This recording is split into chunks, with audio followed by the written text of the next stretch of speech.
오늘 본문 말씀은 창세기 강의 36번째 시간이고 자, 우리 제목을 한번 다 같이 읽어볼까요? 시작! 꿈을 통해 하나님과 동행하는 요셉. 네. 자, 창세기 41장 9절에서 16절. 오늘 본 말씀은 창세기 40장하고 41장인데 여러분이 다 아시는 내용이지만 여러분이 또 예습을 해오시지 않았기 때문에 본문을 좀 이렇게 보면서 할 거예요. 그래서 제가 시간 관계상 말이 좀 빨라질 수 있습니다. 자, 교독하시겠습니다. 9절 제가 먼저 읽습니다. 그때에 술잔을 올리는 시종장이 바로에게 말하였다. 제가 꼭 했어야 할 일을 못한 것이 오늘에야 생각납니다.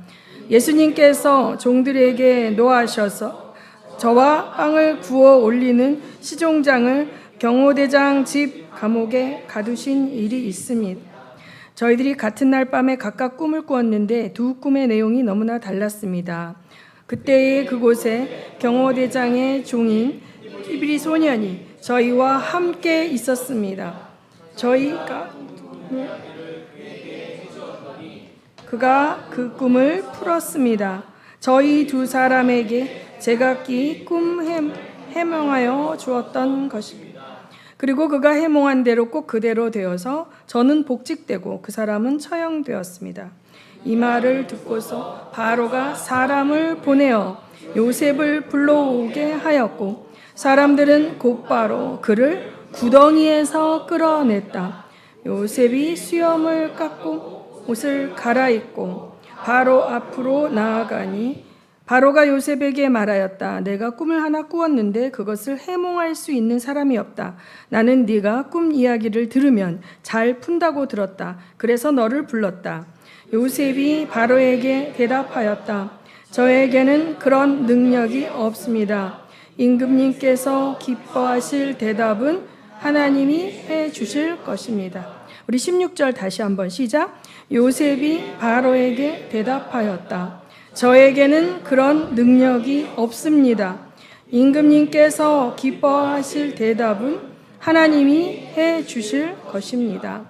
아멘. 네. 우리가 이제 요셉이 이제 역사의 무대에 찬란하게 이제 등장을 하는 이제 시점을 오늘 본문 말씀을 통해서 봤습니다.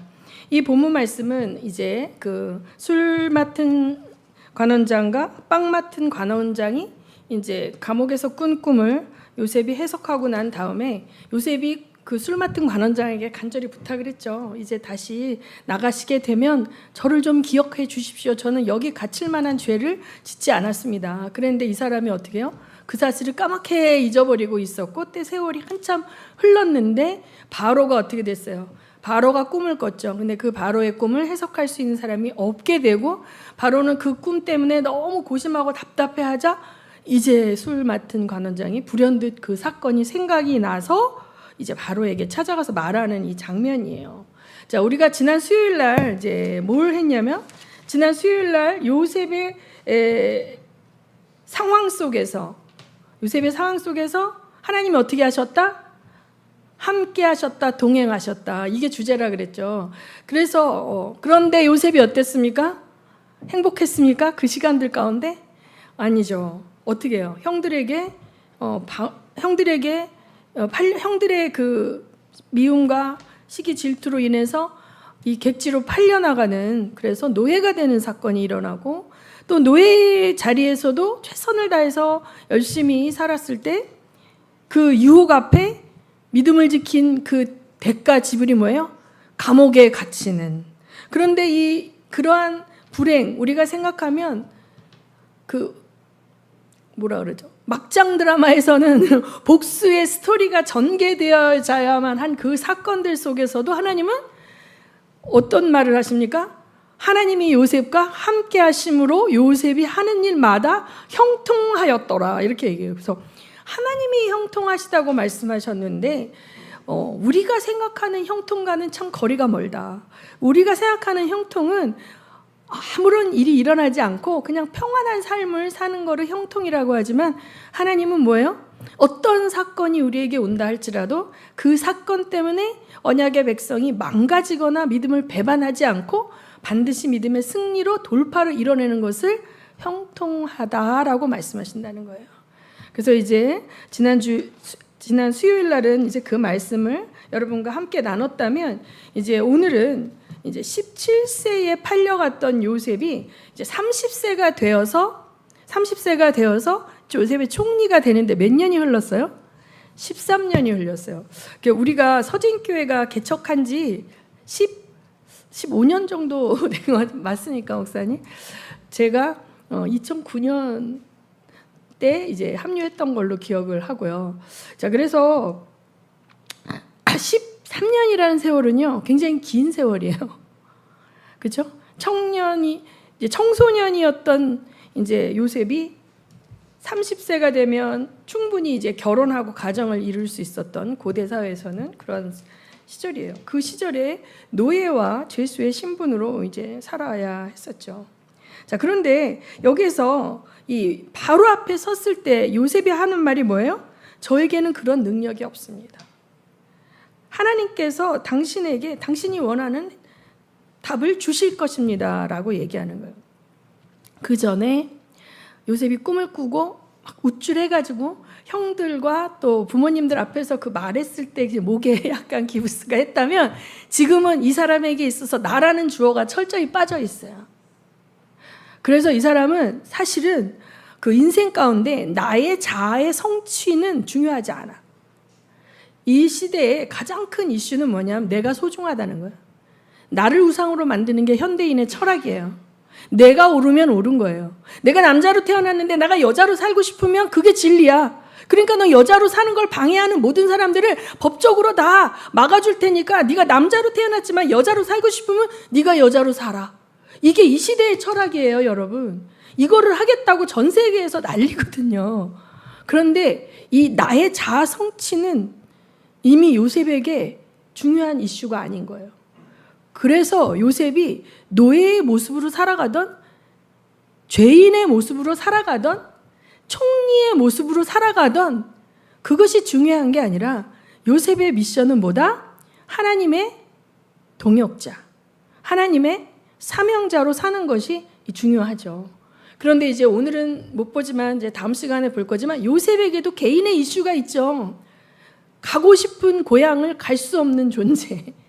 그 이산 가족들 보면은 맨날 이제 그 저희 아버지가 이제 그 피난민이셨기 때문에 고향에 가지 못하는 그 서러움, 강제적으로 핏줄과 헤어진 사람들의 그 아픔과 처절함이 있는데, 그런 아픔을 요셉이 가지고 살았다는 사실을 그 자식의 이름을 짓는 그 요셉의 마음을 통해서 알 수 있어요.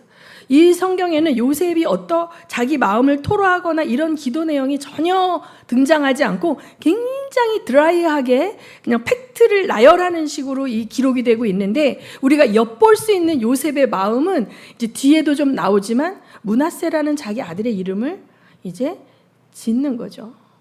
자, 므낫세라는 이름, 그것은 다음 편으로 하시고 40장 8절을 봅니다. 40장 8절. 이 40장 8절은 감옥에 있을 때 술 맡은 관원장과 그 떡 맡은 관원장이 이제 꿈을 꾸었을 때 이제 그들에게 이제 말하는 요셉의 말입니다. 시작. 그들이 그에게 대답하였다. 우리가 꿈을 꾸었는데 해몽할 사람이 없어서. 그러니 요셉이 그들에게 말하였다. 해몽은 하나님이 하시는 것이 아닙니까? 나에게 말씀하여 보시기 바랍니다. 자, 이들이 둘이 똑같은 날 막 꿈을 꾸고 막 나 이런 꿈을 꿨어. 나도 꿈을 꿨는데, 우리가 꿈 얘기할 때 그러잖아요. 비슷한 꿈을 꾸면 나도 그런 꿈 꾼 적 있어요. 막 자기들끼리 얘기하는 것을 듣고 요셉이 이제 그 얘기를 하는 거예요. 요셉은 그 보디발이 그 감옥에 갇혔을 때 이 술 맡은 관원장과 이 떡 맡은 관원장을 네가 잘 시중 들고 보살펴라 이렇게 말을 해서 그들을 열심히 이제 돌보았습니다. 그 시중을 들었습니다. 그래서 이들이 그 꿈을 꾸고 설왕설래하고 있는 것을 듣고, 해몽은 하나님께 있으니까 저에게 한번 말씀을 해보시죠. 이렇게 얘기를 해서 이 술 올리는 시종장이 꿈 이야기를 요셉에게 했습니다. 9절을 보면, 자, 읽을 필요는 없고, 이 술 맡은 관원 시종장은 그 자기 앞에 포도나무가 있고 그 가지가 셋이 남았는데 거기에 포도가 달려 있었고 자기가 그 포도를 따서 바로의 잔에 짜서 이제 올려드리는 꿈을 꿨다는 거죠. 근데 가지가 몇 개가 있었다? 3개가 있었다. 그랬더니 이제 해석을 해준 거예요. 12절에 해몽은 이러합니다. 가지셋은 사흘을 말합니다. 앞으로 사흘이 되면 바로께서 시종장을 불러내서 직책을 되돌려 주실 것입니다. 시종장께서는 전날 술잔을 받들어 올린 것처럼 바로의 손에 술잔을 올리게 될 것입니다. 시종장께서 잘 되시는 날에 나를 기억하여 주시고 나를 따로 생각해 주시기 바랍니다. 그리고 바로에게 나의 사정을 말씀드려서 나도 이 감옥에서 풀려나게 해주시기를 바랍니다. 그러니까 이제 사흘 뒤에 당신이 사면될 거다. 그래서 이 죄수의 신분에서 다시 나가서 당신의 권리와 직분의 복권이 되어져서 다시 바로의 옆에서 바로를 섬기게 될 때 나도 다시 사면될 수 있도록 청을 넣어달라라고 얘기를 하는 거죠. 그러면서 나는 히브리 사람이 사는 땅에서 강제로 끌려온 사람입니다. 그리고 여기에서도 내가 이런 구덩이 감옥에 들어올 만한 일은 하지 않았습니다. 이렇게 간절히 부탁을 했어요. 그때 옆에 빵을 구워 올리는 시종장이 이 사람이 제대로 해석하는 것 같으니까 자기도 해석을 해달라고 말하죠. 나도 한 꿈을 꾸었는데 나는 빵이 담긴 바구니 3개를 머리에 이고 있었는데 제일 위에 있는 바구니에는 바로에게 드릴 온갖 구운 빵이 있었는데 새들이 내가 이고 있는 바구니 안에서 그것을 먹었네.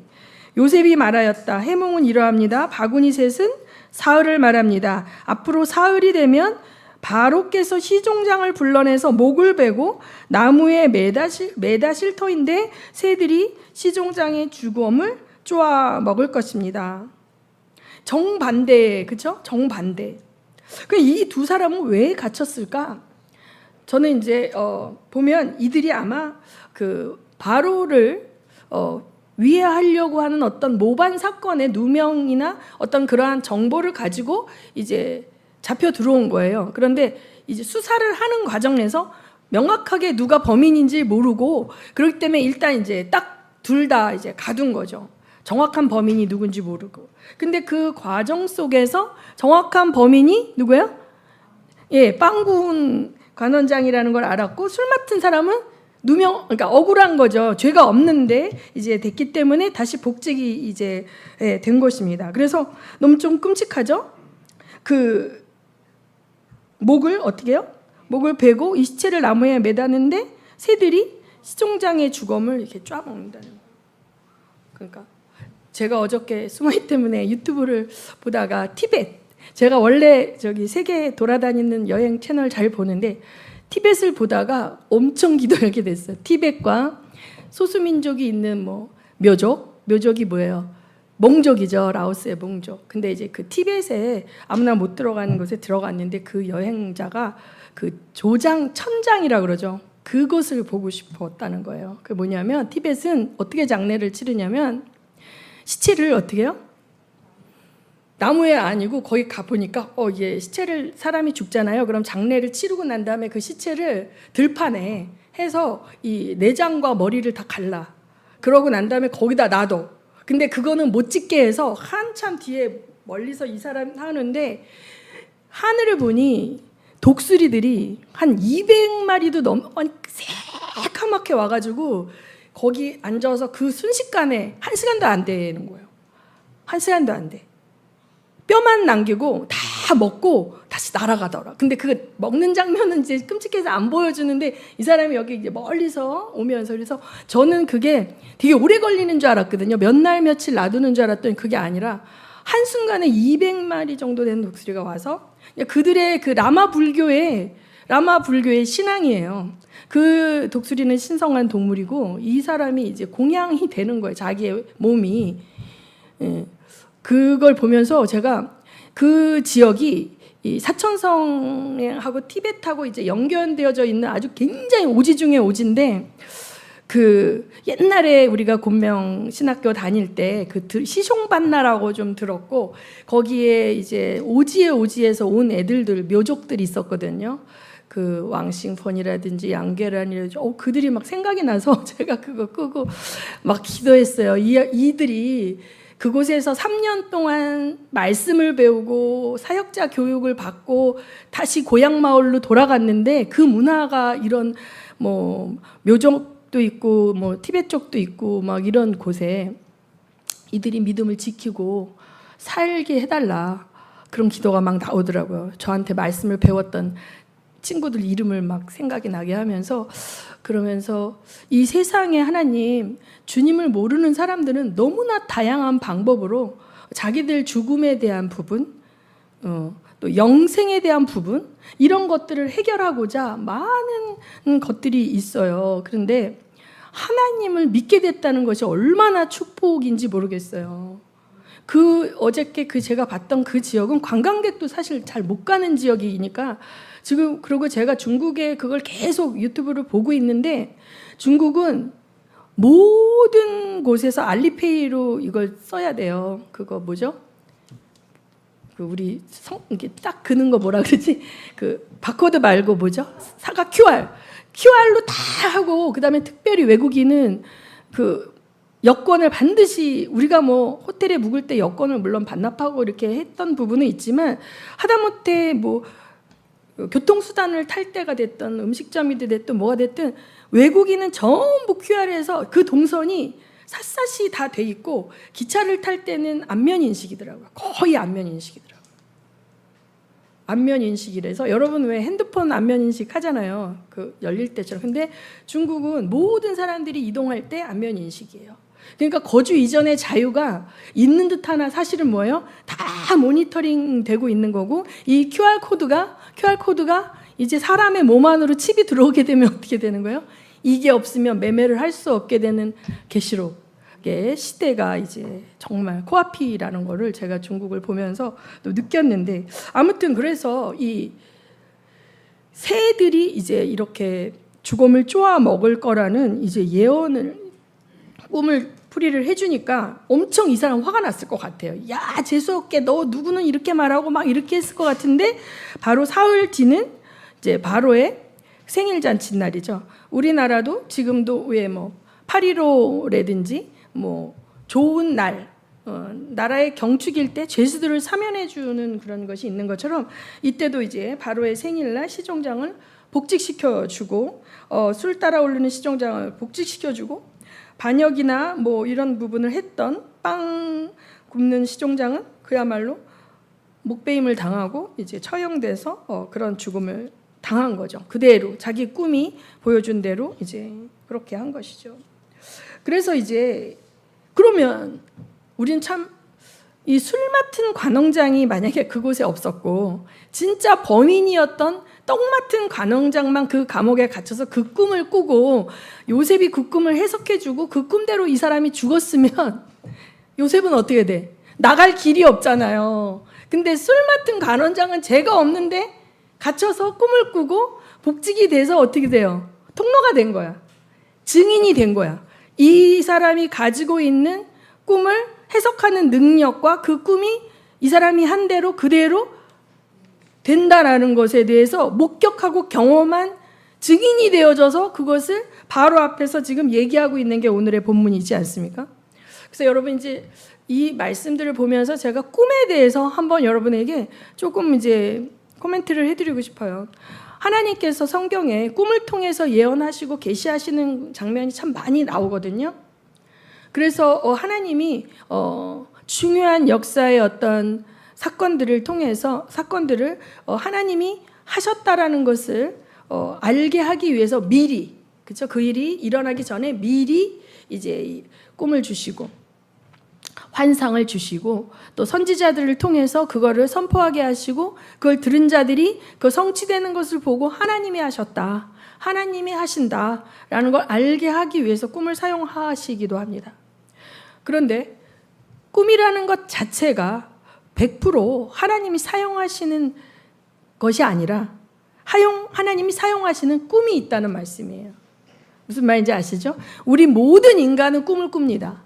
나는 꿈을 안 꿔요 라고 하는 사람도 사실 꿈을 꾸는 거예요. 꿈이라는 것은 우리가 자면서 우리의 뇌파가 이제 렘 수면이라는 상태로 이렇게 들어가게 되면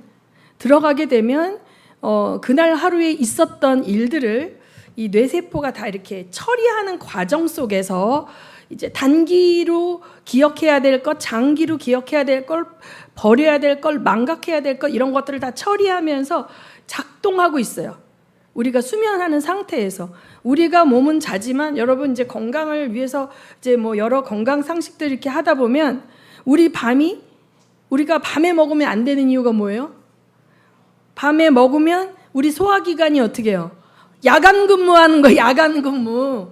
쉬어야 되는데 이게 쉬어야 기계가 고장이 안 나는데 야식을 하게 되면 소화기관이 나는 자고 있지만 소화기관은 그걸 소화시켜서 내보내기 위해서 밤새 내장을 돌리기 때문에 밤에 많이 먹으면 췌장이 탈이 나게 돼 있어요. 췌장에서 소화액을 내보내고 이렇게 해서 그래서 야식이 안 되는 건데 이게 우리가 자고 있죠. 우리의 의식이 자고 있지만 우리의 뇌도 일을 하고 이 소화기관도 내면서 여러 가지 이제 그 신장 같은 경우는요 몸의 노폐물들을 다 걸러내 가지고 소변으로 내보내기 위해서 그런 것들을 이제 또 신장이 하기도 합니다. 그런 것처럼 이제 우리의 꿈이 뭐냐면 뇌가 컴퓨터잖아요. 이 컴퓨터가 장기 메모리, 단기 메모리 삭제를 하는 과정 속에서 일을 하는 과정 속에서 하나님이 우리를 어떻게 만드셨냐면 우리가 세상에 살면서 스트레스도 받고 억울한 일도 당하고 막 감정적으로 막 올라갔다 내려갔다 하는 일들을 겪잖아요. 그것들을 이제 처리하는 거예요. 여러분 이런 꿈 꾸지 않았어요? 억울한 일 당했으면 꿈속에서 막 걔랑 싸우는 꿈 꾸죠. 무서운 일이 있거나 뭐 할 때 도망가야 되는데 어때요? 발이 안 떨어지고 막 이것은 뭐냐면 우리의 감정 있죠. 낮에 있었던 일들 가운데 우리 안에 저장되어져 있던 감정이 다시 한번 리마인드 돼서 올라오면서 여기에 스토리가 붙어가지고 꿈이 되는 거거든요. 많은 꿈은요 사실은 이런 거예요. 하루에 있었던 일들을 처리하고 이렇게 저장하고 이런 과정 속에서 나오는 지정의 혼적인 것에 속한 기능으로 나타나는 거란 말이에요. 실제적으로 제가 상담 공부할 때 KBS에서 이런 실험 사람을 다 눕혀놔요. 눕혀놓고 다 자게 해요. 자게 한 다음에 스포이드로 물방울을 가지고 눈에다 다 떨어뜨려요. 그러면 10명 중에 7명은 비 맞는 꿈을 꿔요. 무슨 말인지 알아요? 외부의 자극에 의해서 이 인지된 그 자극이 뇌 안에서 그거를 스토리로 만드는 게 꿈이라는 말이에요. 렘수면 상태에서. 그래서 어떤 분들이 가끔 나한테 자 이렇게 꿈을 꿨는데 이거 어떤 꿈인지 하나님께서 뭐라고 그냥 개꿈이야 얘기할 때 대부분의 꿈은 사실 이런 꿈이거든요. 그런데 예지몽이 있어요. 예지몽이라는 것은 미리 알려주는 꿈이에요. 근데 이 예지몽은 반드시 하나님만이 주시지 않아요. 마귀도 귀신도 예지몽을 줄 수 있다 없다 있는 거죠. 인간이 영적인 존재거든요. 근데 영적인 존재인데 우리가 예수 그리스도를 믿음으로 말미암아 우리의 영이 예수 그리스도의 생명과 연합이 돼서 하나님과 교통하는 채널이 끊겼던 게 불통되었던 게 어떻게 다시 열렸잖아요. 열렸는데 이것은 이제 영적인 센서가 하나님과 우리가 교통하도록 하는 영적인 센서가 회복된 걸 말하고 우리가 마지막 때 우리 육이 죽고 이제 육체의 생명이 끝났을 때 그 영 안에 예수 그리스도의 생명이 있을 때 우리는 어떻게 돼요? 영이 아버지 집으로 가는 거예요. 근데 우리가 지금 살고 있는 우리는 영적인 존재로 창조되었잖아요. 그렇죠? 그래서 혼과 육으로 살지만 우리의 영이 있습니까? 없습니까? 있는데 어떻게 돼요? 기능을 못하고 있죠. 안 믿는 사람들은 기능을 못하고 있고 혹은 자고 있는 거예요. 근데 다른 영들이 다른 존재, 하나님이 아닌 다른 영적인 존재들은 인간을 굉장히 좋아해요. 왜? 육을 가졌기 때문에. 악령들, 귀신들은 육이 있어요, 없어요? 없죠. 자기들이 하고 싶은 일을 하려면 육체를 가진 존재가 필요하기 때문에 육체를 가지고 자기들이 컨트롤할 수 있는 존재인 인간을 되게 좋아해요. 믿지 않는 자들을 그들의 접근해서 그들의 무의식을 통해서 꿈을 주고 그래서 그들을 컨트롤하려고 하는 거예요. 무당들이 다 그렇게 해서 예지력이 있는 거예요. 무당들이 좋은 거는 잘 안 맞히지만 나쁜 건 어떻게 해요? 귀신같이 맞히다고요. 귀신같이. 그래갖고 다 어떻게 돼요? 그 맞잖아요. 나쁜 당신 조심해야 돼. 7월 달에 물에 빠져 죽을 이런 상식. 7월 달에 교통사고 날 위험이 있어. 조심. 근데 진짜 교통사고가 났다. 그럼 어떻게 돼요? 그 다음에는 그 무당의 말에 통치를 받게 되는 거죠. 그렇죠? 그래서 이 예지몽은 사실은 영적인 존재들이 우리를 건드릴 수 있다. 그래서 저는 은사자들 가운데 양신 역사하는 은사자들을 보면 막 섞여 있는 거예요. 하나님으로부터도 받고 귀신으로부터도 받는 거예요. 근데 귀신으로부터 받은 사람들의 예언과 이런 것들을 보면 결과적으로 사람들을 이간시키고 결과적으로 그들을 교만하게 만들고 결과적으로 교회의 질서를 허물게 만들어요. 그런 은사자들이 들어오면 교회가 큰일 나요. 제가 10년 전인가 한번 인천의 어느 교회에 상담 강의를 하러 이제 의뢰를 받고 갔었는데 그 교회 목사님이 기도원에서 만난 어떤 여자 전도사를 교회로 데리고 와서 완전 교회가 난리 난 거예요. 오후에 찬양 이제 기도 모임 할 때 이게 성령의 영이 아니기 때문에 인격적이지 않고 젠틀하지 않아요. 자기를 추종하게 만들고 자기를 그러니까 신처럼 만들게 하기 위해서 아무개 집사 너 옆에 여자 보여 막 이런 식으로 시댁 식구가 다 있는데 그러니까 그런 식구들이 다 있는데 그렇게 하는데 그가 바람피는 게 사실이면 어떻게 돼요? 통곡하고 회개하고 회개 이러면 막 통곡하고 회개하면서 누구의 종이 됩니까? 그 사람의 종이 되면서 그렇게 하고 그랬는데 이제 그 교회가 장로님이 있었는데 이제 위암이었는데 뭐 하나님이 고쳐줬다 낫는다 막 예언하고 뭐 난리치고 했는데 그분이 죽은 거예요. 그러고 결국은 뭐 교회가 막 다 떠나고 아무도 없고 이런 일이 생겼는데 우리 계시록에 보면 이세벨의 영이 나오지 않습니까? 그런데 아무튼 그래서 이 예지몽이 있긴 있지만 여러분이 꿈을 하나님이 주시는 꿈은 일단 하나님이 가장 좋은 거는 여러분이 그걸 하나님한테 물어봤을 때 하나님께서 그 의미를 가르쳐 주시면 제일 좋아요. 그렇죠? 근데 내가 그래도 모르겠다 그랬을 때 기도하면서 영적 리더들하고 나눴을 때 같이 기도하면서 하나님께서 그 의미를 열려주시면 제일 좋고요. 옛날에 뭐 이렇게 꿈 해몽 이런 책들 보면 제가 크리스찬과 이 세상에서 얘기하는 개념이 다른 게 되게 많으니까 궁금하다고 막 그런 거 읽어보면 안 됩니다. 세상에서는 이 똥 막 이런 게 재수 좋다 뭐 이래갖고 막 복권 사고 막 사람들이 이러는데 크리스찬에게 있어서 저는 거의 이런 부정적인 거는 더러운 거예요. 하나님이 처리하기 원하는 우리의 죄일 경우가 많은데 세상에서는 꿈에 똥 밟았는데 재수 좋다 복권 사고 막 이러거든요. 그러니까 막 혼미케 되고 정신이 없어요. 그래서 잘 모를 때는 그냥 덮어두는 게 최고입니다.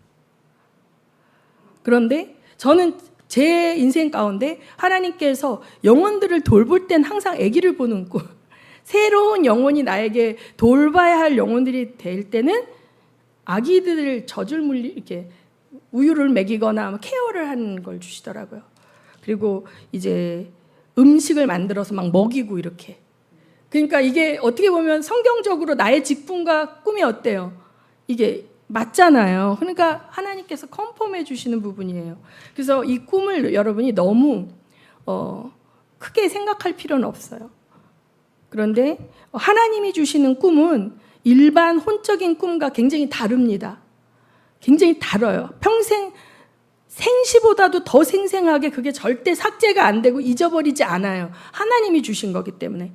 그런데 이 뇌가 재부팅하면서 했던 것들은 아침에 깨었는데 나 꿈을 꾸긴 꿨는데 잘 생각이 안 나. 막 이러는 거죠. 자, 그래서 여러분이 그렇게 분별하시면 될 것 같아요. 근데 하나님이 결정적일 때 이제 요셉과 동역하시는 방법이 꿈인 거예요. 꿈인 거죠. 그래서 요셉은 41장 28절에서 36절을 보면 시간 관계상 이제 그 임금님이 꾼 꿈을 읽지는 않겠습니다. 임금님이 꾼 꿈은 이제 이삭이 통통한 이삭이 마른 이삭 잡아먹고 통통한 암소를 마른 암소가 이제 7마리가 잡아먹는 거예요. 7년이라는 거예요. 그래서 28절을 제가 읽습니다. 이제 제가 임금님께 말씀드린 바와 같이 임금님께서 앞으로 하셔야 할 일들을 하나님이 보여주신 것입니다. 누가? 임금님께서. 누가 해야 돼? 임금님이 해야 하는 일을 누가 보여줬다? 하나님이 보여줬다. 많은 사람들이 이런 초자연적인 계시를 받으면 자기는 가만히 있고 저절로 이게 이루어지기를 기대하는 게 많은데 절대 아닙니다. 이렇게 하나님 우리에게 계시를 주시는 경우, 많은 경우 우리가 어려움 속에서도 인내하고 그걸 돌파해야 될 경우일 때 격려 차원에서 주시는 거예요. 저절로 딱 주시는 게 아니라. 그래서 여기서 임금님이 하셔야 할 일은 뭐예요? 7년 흉년을 뭐예요? 대비하는 일을 해야 되는 거죠. 근데 그거를 하나님께서 확신시켜 주시기 위해서 어떻게 해요? 똑같은 주제의 꿈을 2개를 꾸게 하셨고, 그 술 맡은 시종장을 통해서 요셉이라는 사람을 통해서 그거를 해석을 듣게 했죠. 여기서 바로가 선택해야 돼. 바로가 엊그제까지 죄수였고 이 애굽 사람도 아니고 히브리에서 종으로 팔려온 이 사람의 말인데 내가 이 사람 말을 믿고 통치를 거기에 맞게 할 것이냐, 아유 무슨 뭐 이렇게 할 것이냐에 대한 선택을 해야 되죠. 그렇죠? 그럴 때 이제 바로와 모든 신하들은 이 제안을 좋게 여겼대요. 이 풍년이 든 다음에 흉년이 올 때를 대비해서 명철하고 슬기로운 사람을 책임자로 세우셔서 이집트 땅을 다스리게 하고 전국의 관리들을 임명해서 풍년 동안에 흉년을 대비하도록 저축하라. 이 이야기예요. 이 이야기가 요셉의 이제 어드바이스인데 이것을 좋게 여기고 바로가 근데 전격적으로 하나님의 영이 함께하는 사람은 이 사람 말고 어디서 찾을 수 있겠냐 하면서 갑자기 요셉에게 반지를 빼주는 거잖아요. 이럴 때 아마 이거 내가 그 사람이야 라고 생각했던 대신들이 바로 옆에 없었을까요? 오랫동안 바로와 함께 권력을 향유했던 수많은 권력자들, 바로의 신하들이 있었을 것이고, 그렇죠? 그 옆에 애굽의 술사들도 있었을 거예요. 그런데 그들을 다 제끼고 요셉에게 전권을 위임하는 바로의 이 결단력과 과감함은 하나님이 도와주셨기 때문이라고 저는 생각이 되고, 그렇죠? 생각을 해보세요. 여러분이 바로라면 그런 모험을 감행할 수 있겠습니까? 이 히브리 소년에 대해서 30살 된 청년인데 한 번도 어떤 통치 경험이 없고 여태까지 했던 거라고는 노예와 죄인으로 바뀌는 산 적이 없어요. 애굽에 와서. 그런데 꿈해몽 몇 번 잘했던 것뿐인데 나라의 전체 통치권을 하는 반지를 뺏어준다? 엄청난 일입니다. 이거. 그렇죠? 굉장한 일이에요. 그런데 이 성경이 기록됐잖아요. 나는 바로다. 이집트 온 땅에서 총리의 허락이 없이는 어느 누구도 손 하나 발 하나도 움직이지 못한다라고 하면서 자기의 병거에 버금가는 병거에 요셉을 태우고 그래서 요셉의 손가락에 반지를 끼우고 옷을 입히고 손가락에 끼고 있는 옥새 반지를 끼고 목걸이를 목에다 걸어줬다. 이건 뭐예요? 그냥 바로를 상징하는 모든 그 통치의 어떤 그 상징 표시를 다 요셉에게 줘버린 거거든요. 엄청난 일이에요. 자, 여기서 저는 기도를 하면서 여러분 이제 출애굽기에 모세가 나올 때 바로는 어때요? 그 바로는 아무리 모세가 하나님이 이렇게 말하였다고 해도 하나님이 누구냐? 네가 뭐냐? 어디서 까불고 있어? 저리 가! 막 이렇게 하잖아요. 여기에 바로와 그 바로는 엄청 차이가 납니다. 그렇죠? 이 요셉은 아무 일가 친척도 없고 소위 말하면 백도 없어요. 아무것도 없어요. 근데 오직 가진 거는 하나님과 함께하고 동행함으로 말미암아 하나님이 부여하신 영적인 권세와 능력이에요. 그 영권을 가진 자를 잘 알아보고 그 영권을 가진 자와 동역했던 이 애굽의 바로는 멸망의 시간들, 기근과 환란의 시간들에서 어떻게 해요? 자기뿐만 아니라 자기 백성이 살아남는 결과를 갖게 되고 주변에 있는 다른 나라들까지도 살리는 역할을 하게 돼요. 하나님을 몰랐던 자인데 무슨 말인지 알죠? 이것이 굉장히 중요한 것 같아요. 그런데 요셉은 영권을 가진 자가 통치권을 갖게 되는 거예요. 하나님의 섭리 가운데 환난의 때에 엄청난 그 능력을 발휘하는 거죠. 그런데 이 출애굽기의 바로는 여러 경고에도 불구하고 자기가 통치권을 놓지 않고 하나님을 대적하고 하나님의 백성들을 멸망시키려고 하다가 어떻게 됩니까? 다 죽고 애굽의 백성들은 이 통치자를 잘못 만나서 어떻게 해요? 환난과 고통을 당하고 그 군인들은 어떻게 해요? 홍해에 다 몰살되고 모든 장자는 다 사망해 버리거든요. 저는 이걸 보면서 하나님께서는 사실은 하나님을 모르는 자들도 아브라함의 약속처럼 모든 민족이 뭐예요? 너를 통해 복을 얻을 거라는 거죠.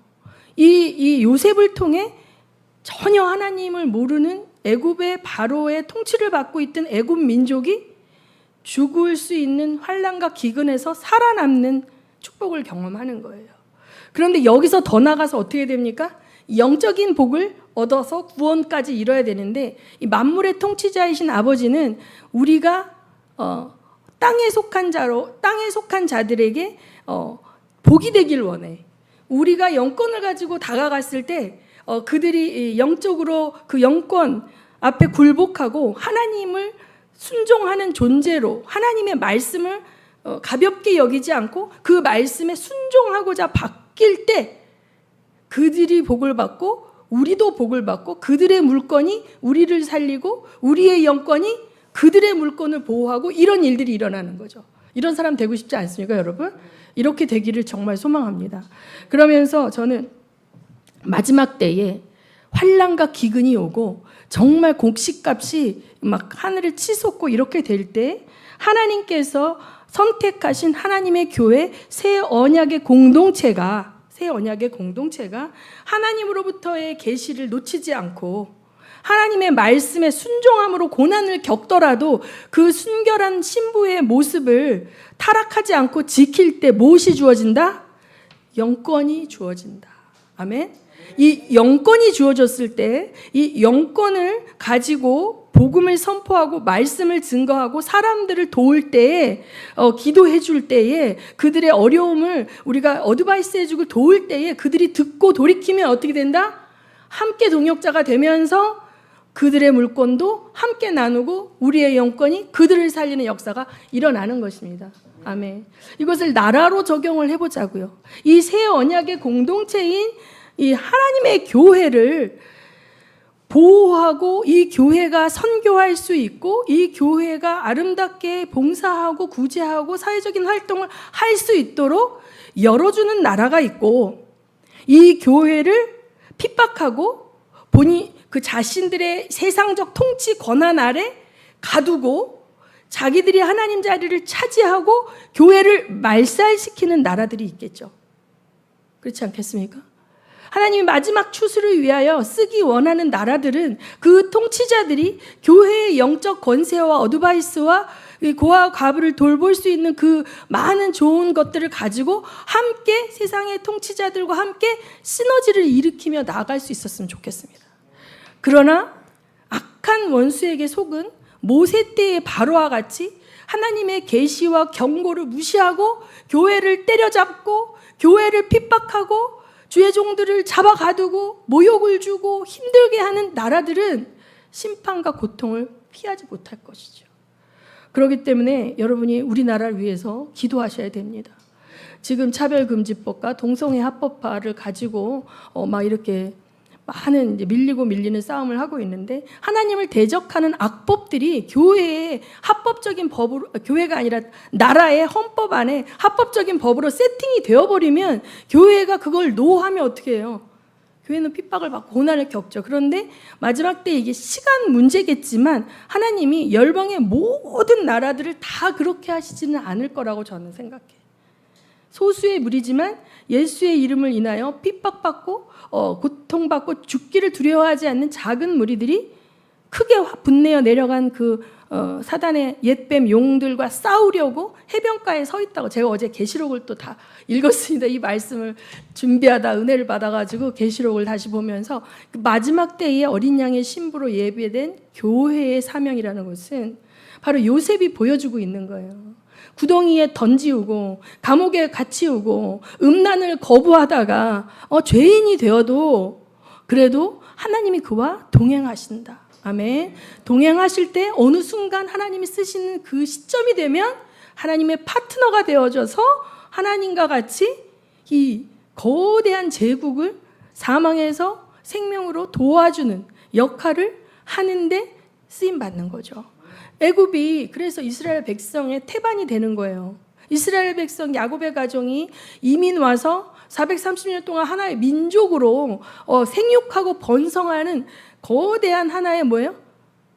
태반이 돼서 먹이와 이 모든 걸 공급하는 존재가 된 거죠. 이 역할을 기꺼이 받아들였기 때문에 이 기근의 때에 애굽의 백성들 굶어 죽지 않을 수 있었던 것입니다. 아멘. 그래서 하나님은요, 만물을 지으신 분이시고 만물을 먹이시는 분이십니다. 아멘. 이 기근이 인간들의 죄악과 악에 의해서 심판으로 올 수밖에 없지만 하나님을 아는 자들은 살아남기를 원하실 뿐만 아니라 살기를 원하실 뿐만 아니라 많은 자를 살리는 자가 되기를 원하시는 하나님인 줄 믿으시기 바랍니다. 아멘. 그래서 우리가 정말 우리 서진교회가 나만 사는 자들이 아니라 나로 인해서 내 가정이 살고 내 주변의 모든 자들이 예수 믿게 되고 마지막 때에 하나님 예수 그리스도의 통치를 받는 하나님의 백성으로 들어갈 수 있는 그러한 공동체가 되었으면 좋겠습니다. 이 시간에 우리 한번 기도하겠습니다. 하나님, 우리 요셉의 삶을 돌아보고 환난과 핍박 가운데 또 죄의 유혹에 넘어가지 아니하고 말씀을 붙들고 주님과 동행했을 때에 하나님께서 마침내 동역자로 쓰시는 그 자리에서 열방의 복이 되는 것을 보게 하셨습니다. 내가 인생 가운데 하나님 주님께서 주신 그 귀한 은혜와 복음을 나만 누리는 것이 아니라 모든 자들에게 흘려보내는 통로가 될 수 있게 해달라고, 나에게 주어진 영적 권세가 세상에 복이 되게 해달라고 기도합니다.